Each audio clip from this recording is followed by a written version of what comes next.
Good morning, good afternoon, and good evening, everyone, wherever in the world you may be joining us from today. My name is Francesco Del Carpio, and I am the CFA York Operations Coordinator. I would like to officially open the third session of the Climate Change Emergencies and Cultural Heritage Speaker Series, which is being presented in partnership with Heritage Ottawa with a land acknowledgement. We acknowledge and recognize that many Indigenous nations have long-standing relationships with the territory upon which our campuses are located that precede the establishment of York University. The area is known as Tekaronto and has been caretaken by the Anishinaabe Nation, the Haudenosaunee Confederacy, and the Huron-Wendat. It is now home to many First Nation, Inuit, and Métis communities. We acknowledge the current treaty holders, the Mississaugas of the Credit First Nation. The territory is subject to the Dish with One Spoon Wampum Belt Covenant, an agreement to peaceably share and care for the Great Lakes region. As this is an online event and our participants may be joining from various locations, I strongly encourage you to learn about the traditional land upon which you are located. With this, I welcome our moderator, our speaker, and our participants from around the world. Welcome to our webinar. Without further ado, it is my great pleasure to introduce our moderator, Catherine Spencer-Ross. Catherine Spencer-Ross has served on the Heritage Ottawa Board since 2012. She became chair of the Lecture Series Committee shortly before the pandemic and was elected president of Heritage Ottawa in 2022. She built a strong team that developed an impressive program of interesting lectures covering a wide range of topics in both English and French and took them online to YouTube in early 2021. More recently, Catherine joined the Advocacy Committee. Catherine Spencer-Ross began her working life as an officer in the Canadian Armed Forces and later spent more than 35 years in the federal public service, retiring in 2020. Her first position in Ottawa was as an architectural historian with Parks Canada before moving to more policy-related work at the Department of Canadian Heritage, first in the Heritage Branch and then the Portfolio Affairs Office. Catherine's focus shifted to more strategic work, first as the manager of Prime Minister Paul Martin's External Advisory Committee on Cities and Communities, then as Director of Executive Group Renewal, Governance, Planning, and Policy at Treasury Board Secretariat. Her final move took her to Veterans Affairs Canada, or VAC, first as the Director of Stakeholder Engagement and Outreach, and finally as Director of Liaison between VAC and the Department of National Defence and Canadian Armed Forces. Catherine, thank you very much for moderating today's session. The floor is yours. Thank you very much, Francesco. It's now my great pleasure to introduce Dave Simpson, who joins us today from England to present Withstanding Change, Heritage Amongst Climate Uncertainty. Dave is a program manager with the International National Trusts Organization. He leads on delivery of the Withstanding Change program. Funded by the British Council's Cultural Protection Fund until early 2025, the program will ensure that capital sites across the Middle East and Africa are better protected, sensitizing the heritage sectors and wider public to the increasingly important relationship between climate change and heritage. Dave holds a joint honors degree in archaeology and ethnology from the University of Edinburgh, specializing in built heritage, and a master's in development. He joined the heritage sector from the humanitarian field in 2023, bringing 2 decades of experience in the management of international projects in remote and sometimes complex places. During his career, he has worked in partnership with both government and non-government organizations throughout sub-Saharan Africa, Southeast Asia, and the Middle East. Certified by the United Nations as a security professional and civil military coordinator, Dave is also trained with the British Army, Royal Geographic Society, Australian Emergency Management Institute, and the Australian Federal Police. As a crisis management specialist, he has coordinated emergency responses during numerous natural disasters, security incidents, and serious accidents overseas. I think you'll agree that Dave's varied qualifications and experiences put him in a unique position to talk to us about heritage in this time of climate uncertainty. Before I turn the session over to Dave, please note that he has agreed to take some questions at the end of his presentation. I ask that you submit your questions through the Q&A function, which should be at the bottom of your screen. I will moderate the questions to ensure variety and reduce duplication. And with that, Dave, I now turn the virtual floor over to you. Fantastic. Thank you very much, Catherine. Often feels like a slight out-of-body experience hearing someone read out my CV, which sounds a lot grander than I often feel it actually is. But it's fantastic to be here today and talk to you about Withstanding Change, the program that I'm leading. And before I do, perhaps I'll just talk a little bit about the organisation that is managing the programme and for which I work, the International National Trusts Organisation, or INTO. As Catherine said, it's an organisation that I joined at the beginning of this year after quite a long period of time working in the humanitarian sector, latterly in the Middle East primarily.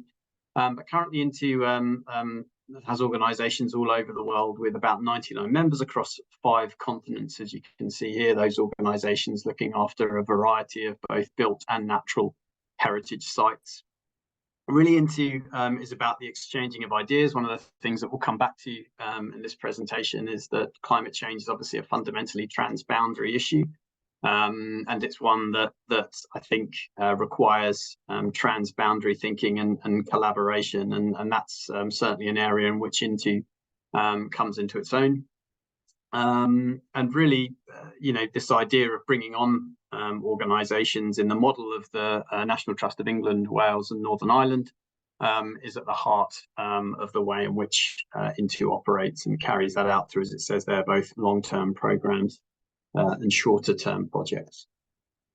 Just a map there that gives you a rough idea of where some of our organisations, member organisations, are based. You can see Canada, obviously part of, very much part of that. And I'll move on from there to talk about the programme proper. So Withstanding Change, the programme started at the end of 2022. It's a multi-year programme funded by the British Council's Cultural Protection Fund. And I think, at the head of this, perhaps kudos to the British Council for investing in a multi-year, multi-country programme. That's not something which is necessarily typical of the way in which the Cultural Protection Fund operates. But having stepped out of the humanitarian sector relatively recently, I think it speaks to very much to forward thinking in terms of what might be described in the humanitarian sector, at least, as the sort of triple nexus approach. So security, peace and development approach to thinking, which is, effectively, to boil a very long story down to something slightly snappier, would suggest that having longer funding horizons is very important when dealing with complex issues such as climate change and development related initiatives. The programme logic for Withstanding Change focuses around the outcome, as you can see there, of 6 capital sites being better protected, sensitising the heritage sectors and wider public to the important relationship between climate change and heritage.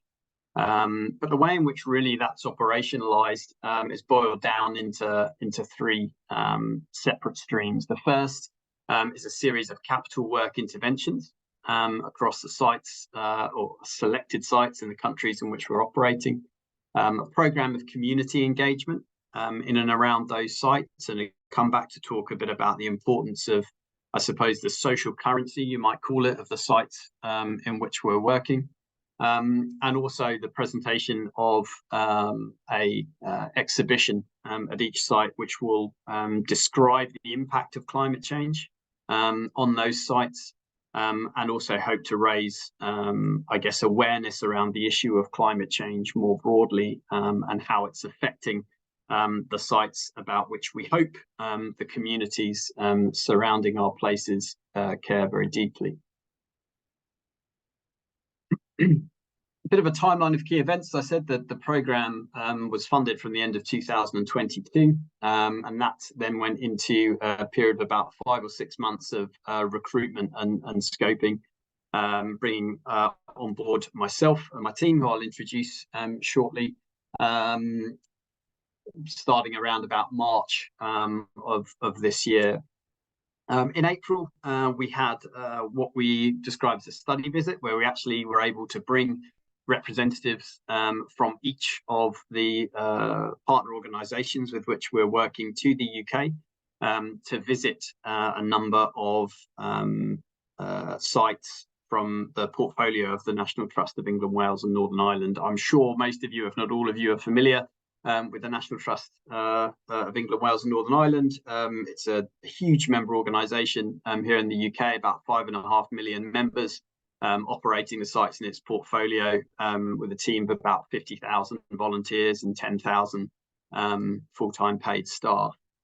And in many ways, the model, or we have found the model with which the National Trust of England, Wales and Northern Ireland looks after its places is something which is of great interest to a number of the members of the International National Trust organisation. So bringing people across to spend some time in those places and meet with some of the employees and volunteers from the National Trust who look after those places has definitely helped to kickstart this sort of information exchange, which is very much not only at the core of what Intu does, but of what the project hopes to achieve as well. And we'll come back to talk a bit more about that.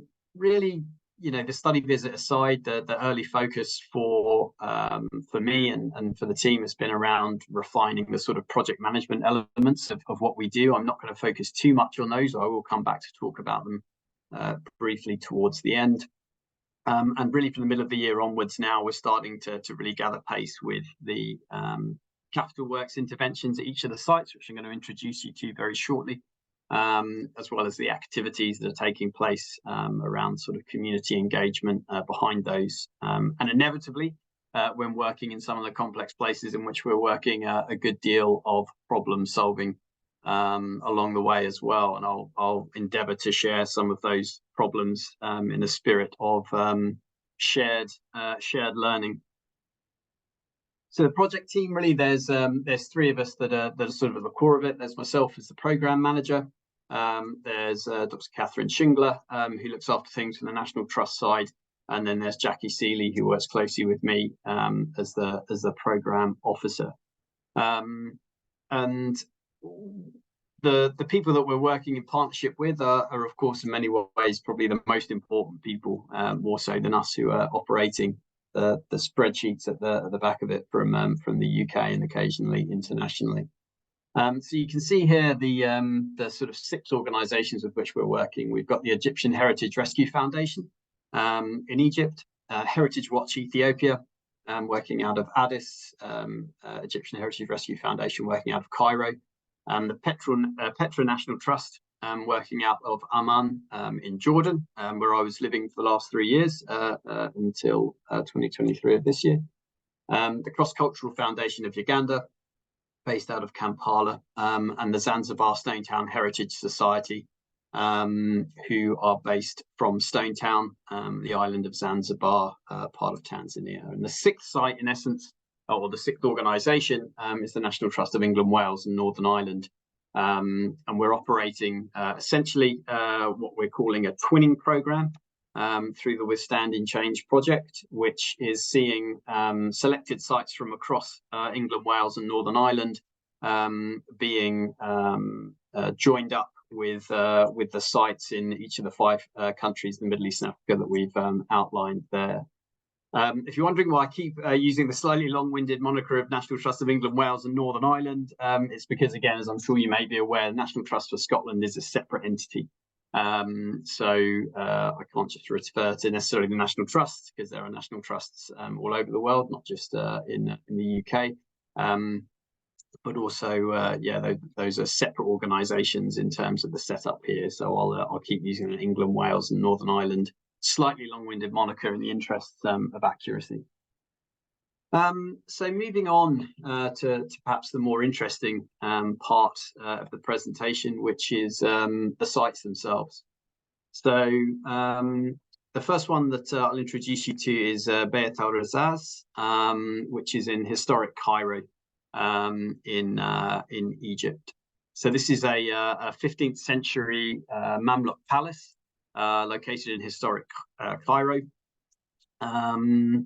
It had been effectively abandoned, although it had been occupied by the local community until being taken over by the Ministry of Tourism and Antiquities in the 1960s, at which point it was effectively shuttered to the community, and subsequently closed off. And I suppose in some ways that brought about its own challenges. Whilst there'd clearly been issues with preservation by having local members of the community living, I suppose, effectively squatting inside the palace itself. The abandonment of it for a subsequent sort of 30 to 40 years led to quite a rapid deterioration in the building's fabric. There were some restorations then in the early 2000s, and the building itself was ultimately taken on by the Egyptian Heritage Rescue Foundation in 2018. Now, apart from the improvements to the building's fabric that they were looking to complete and continue to look to complete, part of their sort of mandate, as they see it, is to redress the social isolation of the building, something which the foundation are very keen to reverse. From a climate change perspective, you might be surprised to hear that one of the most significant issues being faced in Egypt is actually excess rainfall. Now, this is a part of the world similar to Jordan where we're seeing an overall decline in the aggregate precipitation year on year. But when rain does come, it's coming in increasingly sort of unpredictable and intense bursts. That's a challenge for some of the flat-roofed architecture, which is quite common across this part of the Middle East or Northeast Africa. And you can see from the two pictures, one above each other, in the center here, some of the impacts that has had on the ceilings at Beit Azaz. More dramatically, if you look in the bottom right-hand corner of the largest image, then this is a neighboring building to the main courtyard of Beit Azaz. I'm not sure if you can see my cursor moving on here or not. But this is the main courtyard of Beit Azaz. There's also then a larger courtyard above this, which is not currently subject to restoration work, because it's just beyond the scope of the resources we have available. But a neighboring building in the bottom right-hand corner of the screen here actually collapsed entirely a couple of years ago during a rainstorm. We were fortunate that it didn't bring down the neighboring wall of Beit Azaz with it. I think this gives a pretty lucid illustration of some of the challenges that extreme rainfall linked to climate change and changing patterns of rainfall are having on this particular heritage site.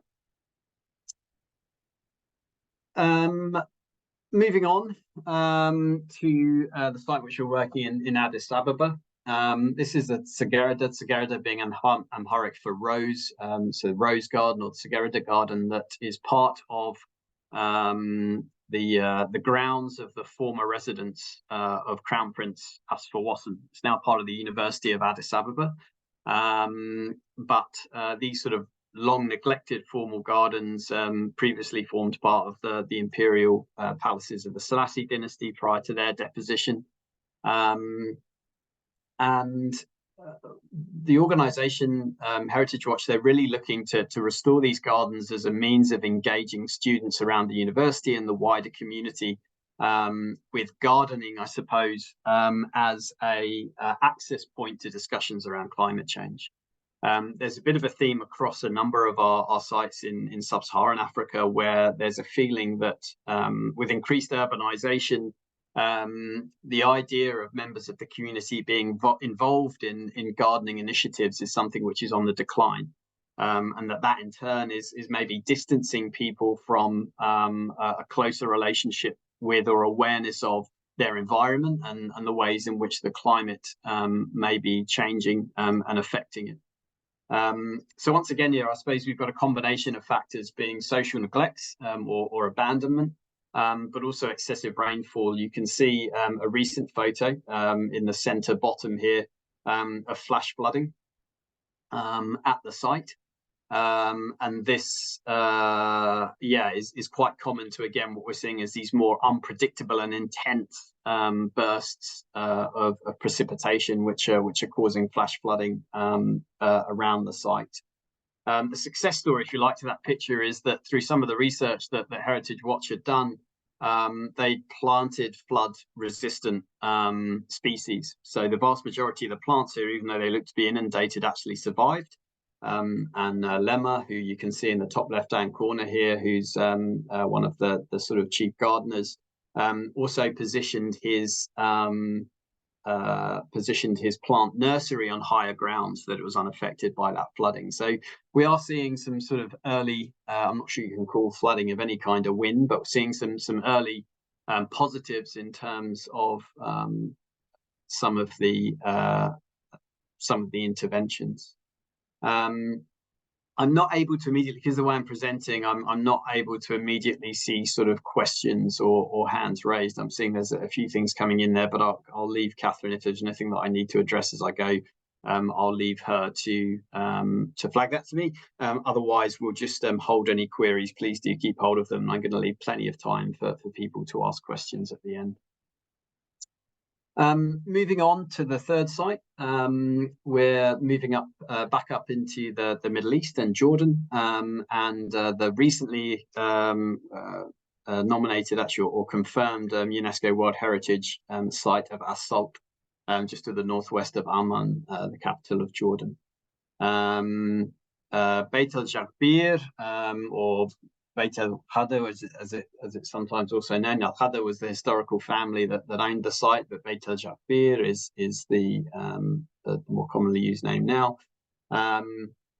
This is a house that was occupies a sort of extended family complex that was built in about 1830, and built in sort of very typical for this area Yellowstone construction. Around sort of several open courts, what they sometimes called haush in Arabic, and iwans, which are sort of rectangular halls, usually with sort of vaulted ceilings that are walled on three sides. There's a far longer history of human occupation here, or continuous history, I should say, of human occupation than there is actually in Amman, the capital, and actually many of the hillside, you can see that the sort of the hill in the background of the photo on the right. You can perhaps picture that a number of these dwellings originated from peasant cave dwellings in the side of the hill itself, that was subsequently subject to sort of successive phases of construction or renovation. I don't think that some of the themes that I'm going to bring out towards the end here are going to be a huge surprise, because again, we're seeing two things here that are a commonality, and this, probably worth saying that when I talk about these commonalities, these aren't things that have been engineered, if you like. These are things that have emerged since we selected the sites, which were primarily selected through engagement and recommendation from the organizations that are looking after them.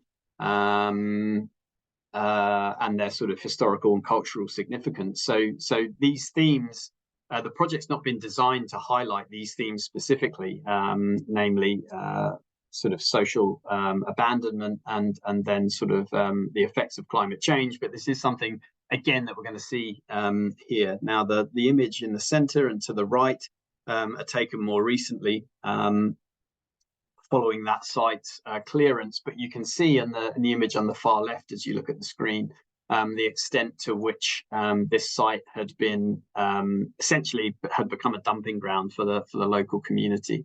And so, we've got this, again, sort of compound factor of social neglect, followed by also, once again, extreme rainfall, which was a surprise to me, having lived in Jordan for 2 or 3 years. But in terms of the impact it's having on the preservation of buildings, these extreme weather events, extreme rain events are causing significant issues once again, and perhaps accelerating the deterioration that has been started by this sort of process of social isolation or social abandonment. next up, we're just going to look at penultimately the Semele-Wakarenzi Kakungulu complex in Mbali in eastern Uganda. This has come about, this site, actually following one of the challenges that I perhaps alluded to previously. We were actually working on a site associated with another Ugandan statesman, Surapolo Kagwa, closer to Kampala. But following a dispute there around the historical ownership of the site, and essentially a dispute amongst the descendants of Surapolo Kagwa, we have actually recently relocated to work with the descendants of Semele-Wakarenzi Kakungulu. Again, he was a Ugandan statesman, part of Uganda's very complex history, complex primarily because of the legacy of British colonialism. And Semi Kakungulu was effectively a Mugandan warlord who worked initially for want of a better term, the British occupiers, and subsequently had quite a colourful and varied sort of story, if you like, which I won't go too far into here in the interest of time, because they sometimes refer to him as of having had 9 lives because of the number of different initiatives that he was involved in through Uganda's history, but certainly historically and culturally significant individual, particularly in eastern Uganda, but also in Uganda's history writ large. The residential house on the site, as well as his burial site, form part of a number of buildings around which that are located around the site, and also architecturally marking quite an important point of transition in the early 20th century. From traditional mud, brick, and adobe type architecture to brick-built structures. So yes, this is in many ways a newer site because of the challenges we had at the old site, and I'm going to come on to talk about some of the issues of governance and site ownership, and the particular point of difference that maybe offers between sites in Western settings like the UK, like perhaps Canada, versus doing similar work in places like the Middle East and Africa. Finally, we're working at a site called Old Customs House in Stone Town in Zanzibar. This is we've got another picture of it that'll give you a better idea coming up, but this is a sort of typical Omani mansion built in the mid-19th century, about 1856, before again being absorbed into the mechanics of the British occupation in the early 20th century. And then sort of remaining a municipal building until the late 80s, from when it fell into a period of squatting, vandalism, social isolation and abandonment, prior to restoration in the 1990s. I will move just straight forward quickly to give you actually a better picture.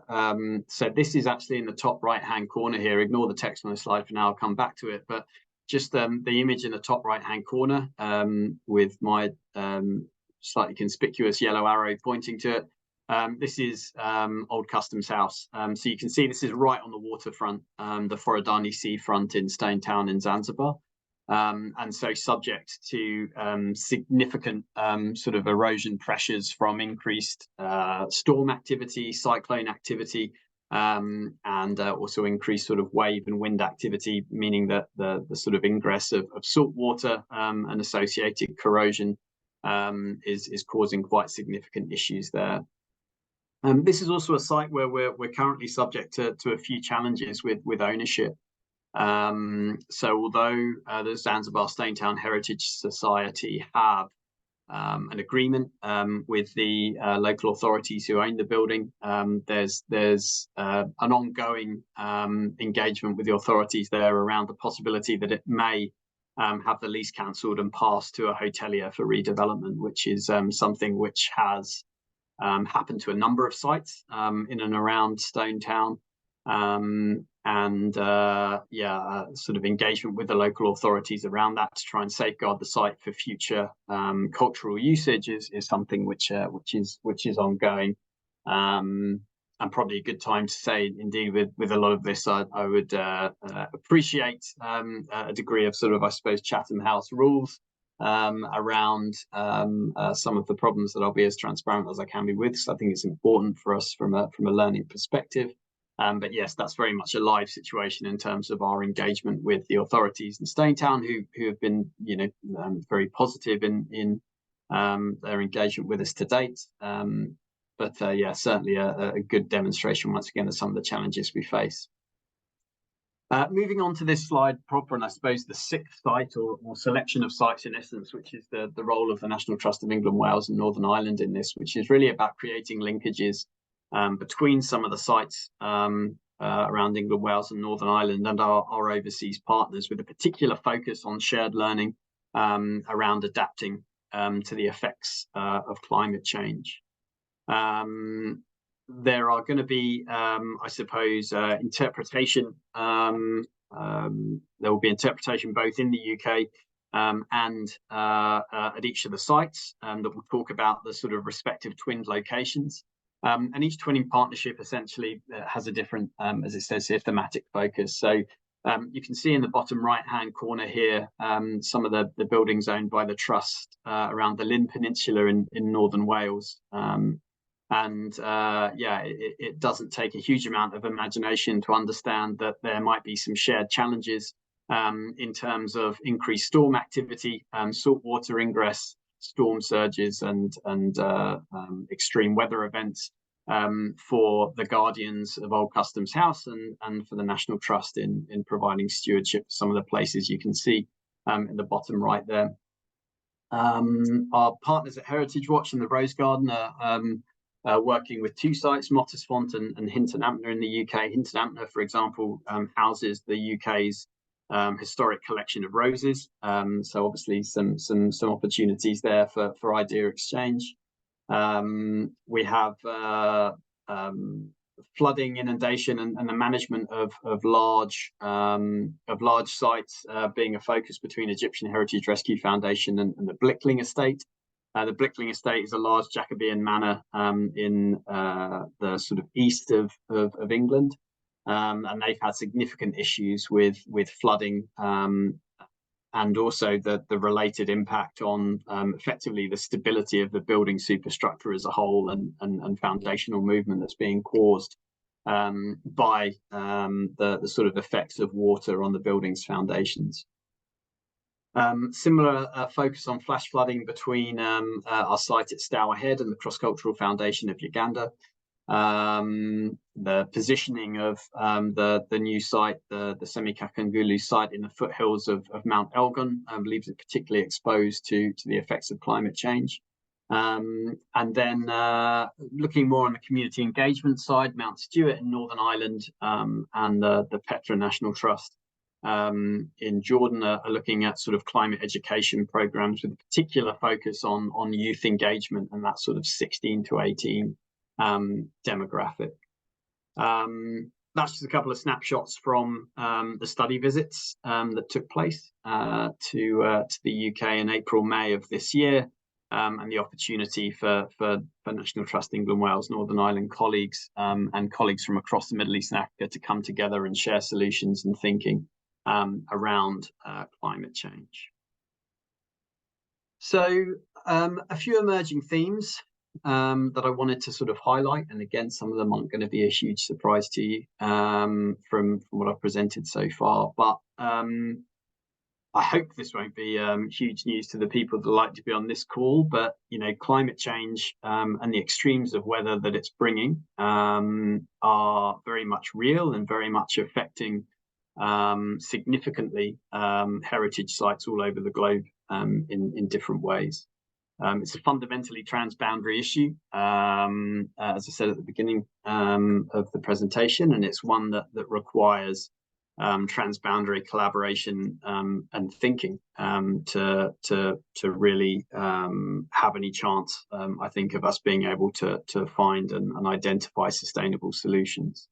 Water's playing a huge role. So coming in, a lot of my background in the humanitarian sector, aside from program management, was also in risk management and security, and to a certain extent trying to understand how conflict dynamics were shaping humanitarian operations in the Middle East and Africa and elsewhere.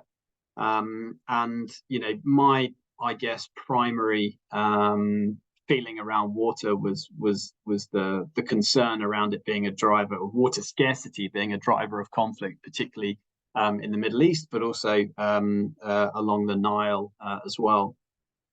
And so it's been a perhaps point of slight surprise for me that coming in, the biggest issue is the surplus of water at the wrong time. At this point in time, at least for heritage conservation, more so than drought or the absence of water, although of course those sort of drought flood cycles are very much related. Under that sort of people subheading, this is, the social currency of sites is I suppose a significant protective factor for, or maybe sort of a catalyst of, where it's lacking, the preservation of sites. And I would say that for many of the places we're working in, climate change is accelerating what abandonment began. So we have to find ways to keep buildings accessible to and used by the community, because it will, I think, play a significant protective role, from erosion of the site in general, before we get on to the sort of impacts, significant impacts of climate change. Also, I think that we need to look at ways that we can develop the capacity of the organisations that are looking after heritage sites, and that needs to take place in concert with the sort of physical interventions taking place at the various sites on which we're working. I think that's probably not always an easy sell to donors, because they quite like perhaps seeing a sort of building that a building or a natural site, whatever it may be, that is in a state of disrepair, and then at the end of the intervention it's in a better state of repair, and that's quite an easy narrative. Whereas developing institutional capacity and governance capacity, it's not as immediately accessible perhaps to donors, and it's also perhaps not as glossy, for want of a better term. And for the places, site ownership is challenging. Not many, if any, heritage organisations, well, there are definitely some, so not many, let's say, heritage organisations in the Middle East and Africa necessarily have the luxury of owning the sites that they're trying to protect. And I think that's certainly a difference from the way the National Trust of England, Wales and Northern Ireland operates, and perhaps could be extrapolated, although it would be slightly lazy and unqualified of me, but maybe extrapolated to a sort of a east-west or north-south divide in terms of general ownership of heritage sites. And finally, I suppose to say that heritage and development, it's not immune to the politics, for want of a better word, of socio-economic development writ large, and some of the challenges and opportunities that brings. But yeah, as an example, we're often looking, or always looking, at ways that we can generate local economic opportunity through the safeguarding of heritage sites. But it starts to become trickier when you're competing with, for example, the private sector, or private sector interest in the development of perhaps higher profile sites. I won't dwell on this too long, but I did just want to quickly talk a bit about, I'm aware that there's probably a number of practitioners on the call. So in terms of just managing projects in complex places, that's what occupies a lot of my time. I wouldn't class myself necessarily as a heritage expert. I was brought on board for my ability to manage projects in the Middle East and Africa in line with Western sort of donor expectations. But yes, there is a lot of thought and time that's gone into risk management and project governance. And the other point I'll say in passing is we also need to be very aware that a project like this involves travel. So we're continuing to look into ways in which we can effectively carbon account for the travel that's involved with the project, to make sure that we're doing no harm in the intervention as well. I've got half an eye on time, so I will stop there. I've put up the Inti website there, which has specific pages and updates on the Withstanding Change project, as do our socials.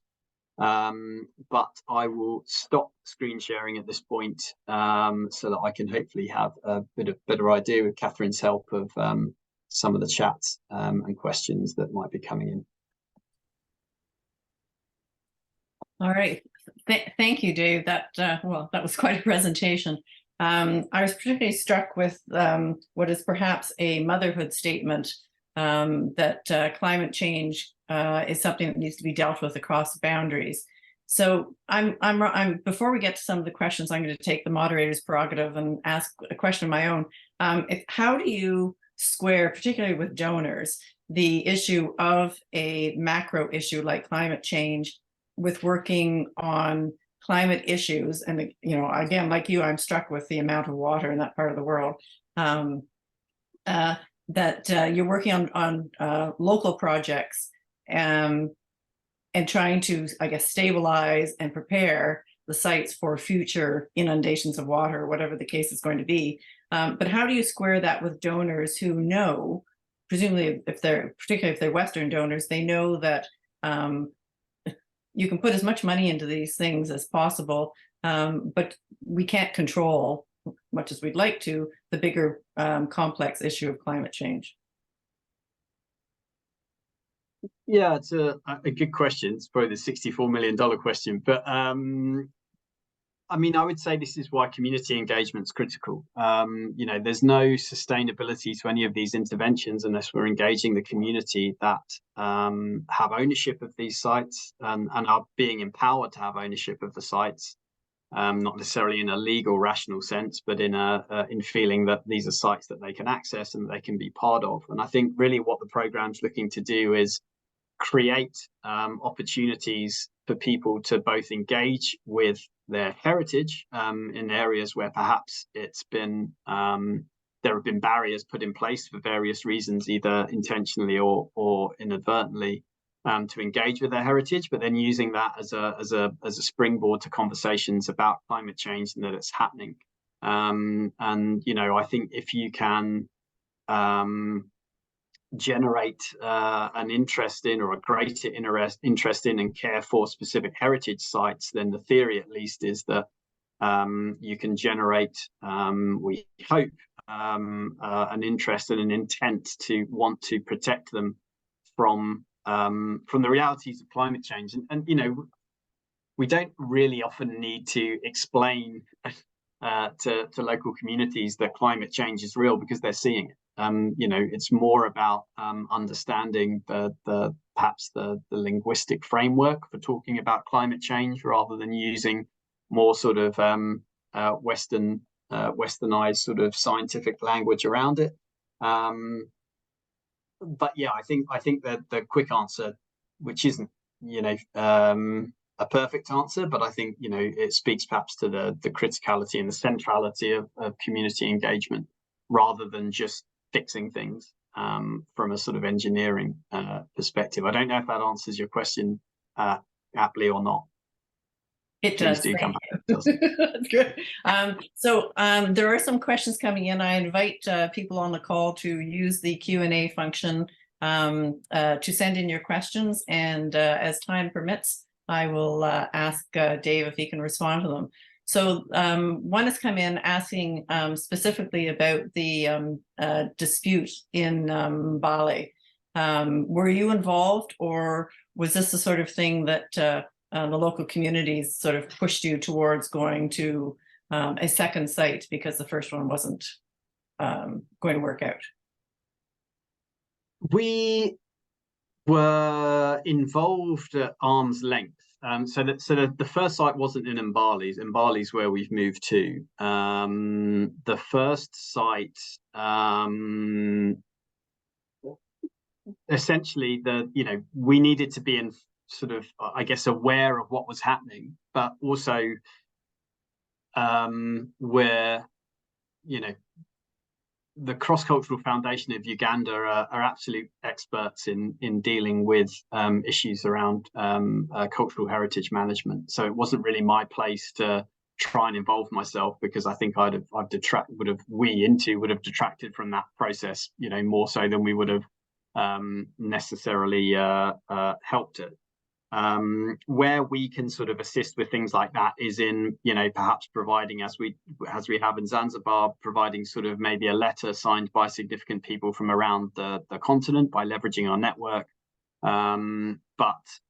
Yeah, we didn't really try and shoehorn ourselves into resolution of the dispute. We more just I guess tried to offer our support to the experts who are the Cross-Cultural Foundation of Uganda. They went through there was a significant process they went through in trying to resolve those issues, and it's no reflection you know, necessarily on the site. It's no reflection necessarily on the family that were involved. It was just ultimately an impasse that we were unable to move past. And one of the issues, I guess, that you have, which can be both an issue and opportunity, but you have to manage it very carefully, is we're on a Western funded project which has got a 2.5-year timeline, which is quite progressive in some ways by Western donor standards, but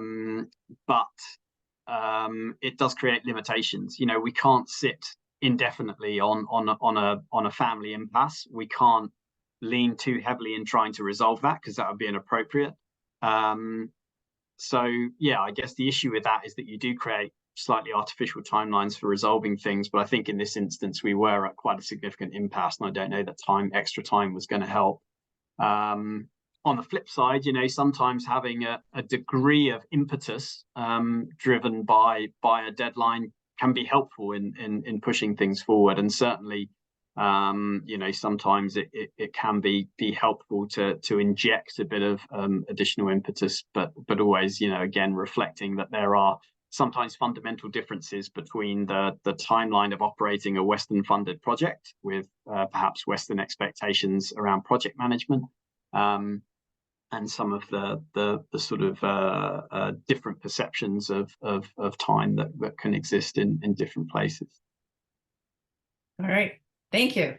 So another question's come in that asks how your program leverages the wisdom and insights that is linked to heritage sites to better understand how humanity can act today to reverse the effects of the Anthropocene, e.g. climate change. Yeah, absolutely fantastic question. And again, actually, it's we're sort of in a good place with who we've been talking about, because one of the real areas of expertise for the Cross-Cultural Foundation of Uganda is around intangible cultural heritage, and you know, the role that ICH has to play in narratives around climate change. So you know, one of the things we've been very aware of from the start is that, you know,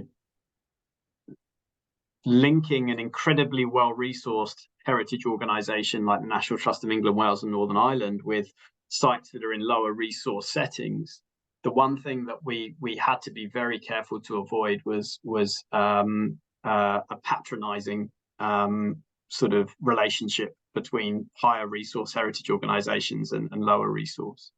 And I think that area, for example, of ICH is one where, you know, sticking with the sort of CCFU, the Ugandan example, I just think it's where we have a huge amount still to learn in even sort of some I'll use the UK example.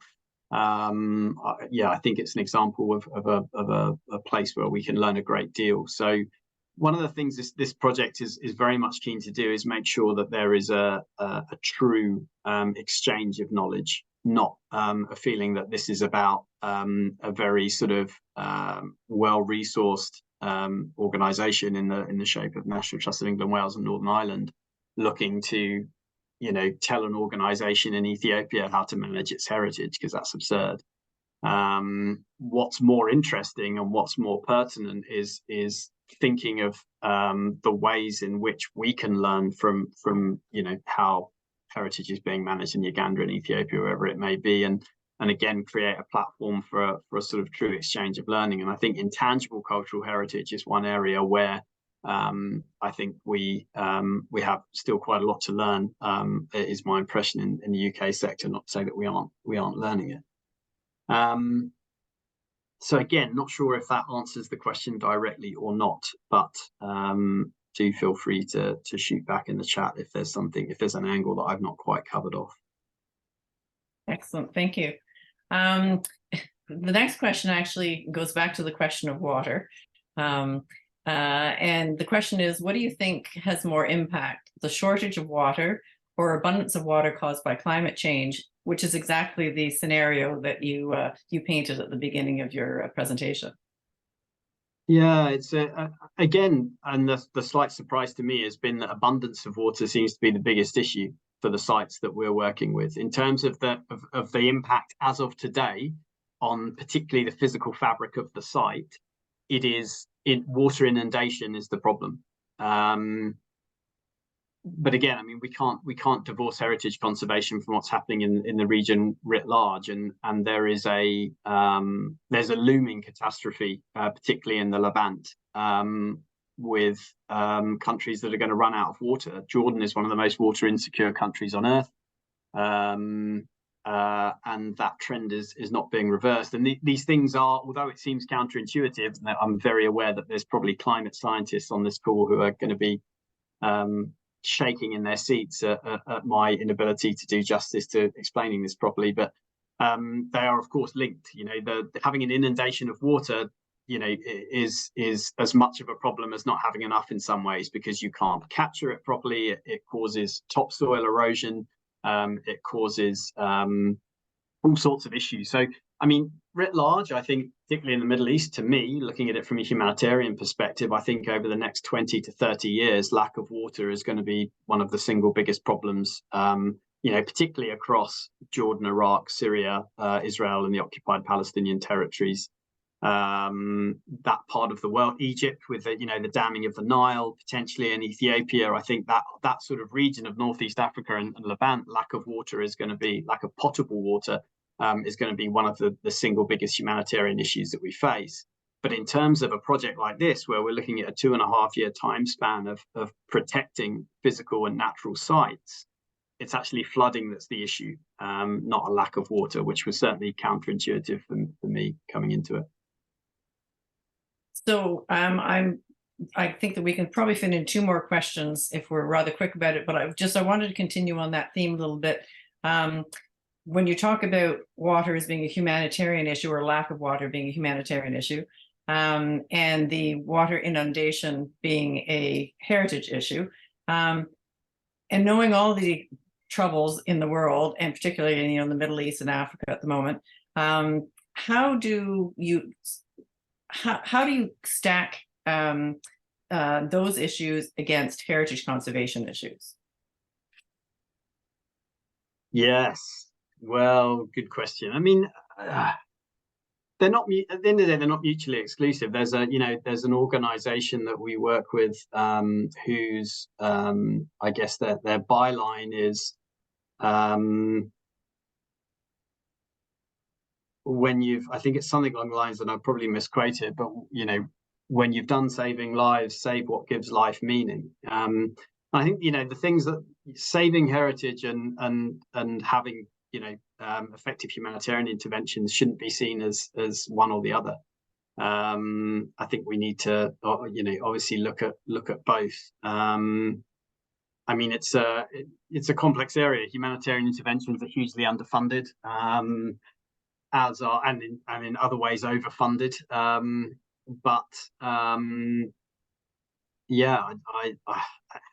do you square that? I mean, I think you square it that we shouldn't be thinking that somehow people have to make a choice as to whether they can have the basic necessities required to live in a sustainable and secure way, or having their culture protected. I think that would be and that's certainly not the intent of your question, I'm aware, but I think we would have to be very wary of making that that dichotomy. The bigger issue operationally from sort of the work that we all do is how do you square it with donors, ultimately, the people that are going to fund it? Because that's probably the more complex question is how do you get donors to be more circumspect in what they fund?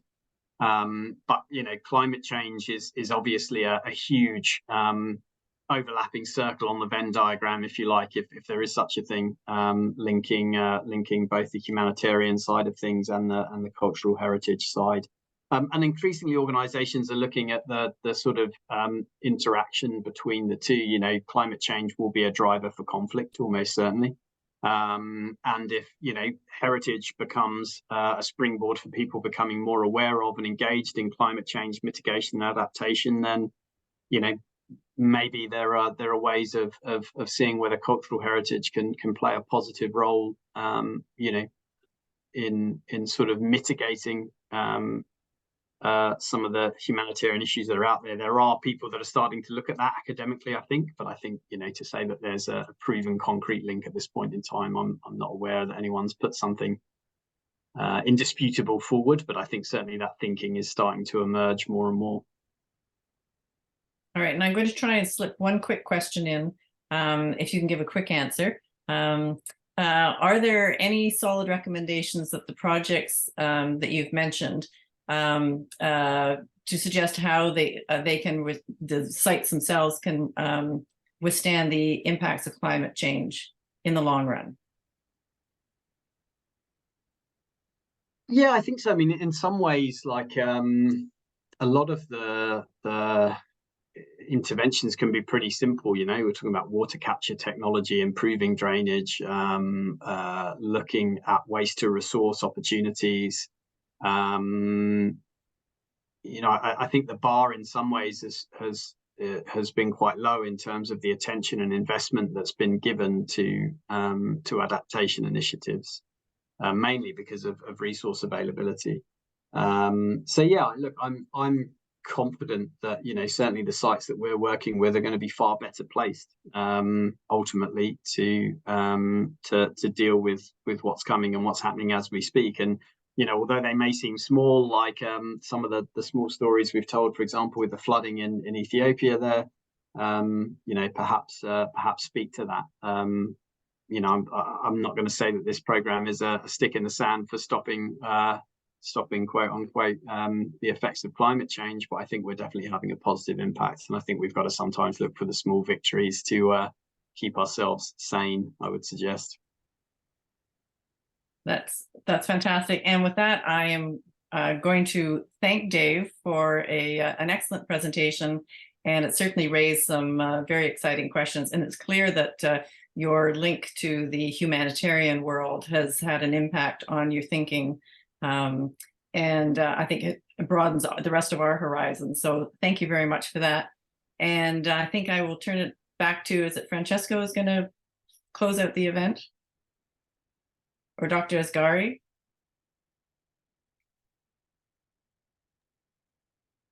Yeah, thank you. I can, oh, there's Professor Asghari. Go ahead, finish. I'll make a point.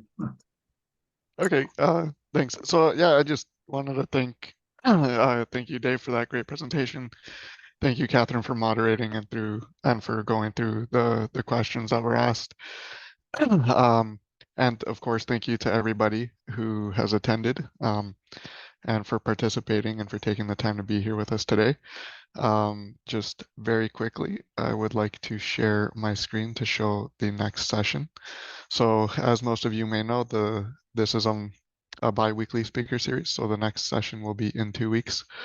Again, on Monday, November 20th, same time, 12 to 1 p.m. Eastern Standard Time. And the speaker will be Dr. Rosa Milito, who will be speaking on climate action and climate action and cultural heritage connection, a synopsis of international efforts to strengthen the connection. So if that interests you, please mark that on your calendar and join us. You will always receive the reminders as you have in the past, a week before the event and the day before. And If you know anybody in your network that might be interested, the registration for the series is still open and will be open until the last session. So please feel free to continue sharing it in your networks. I think that is it, so I'll pass it on to Dr. Asghari.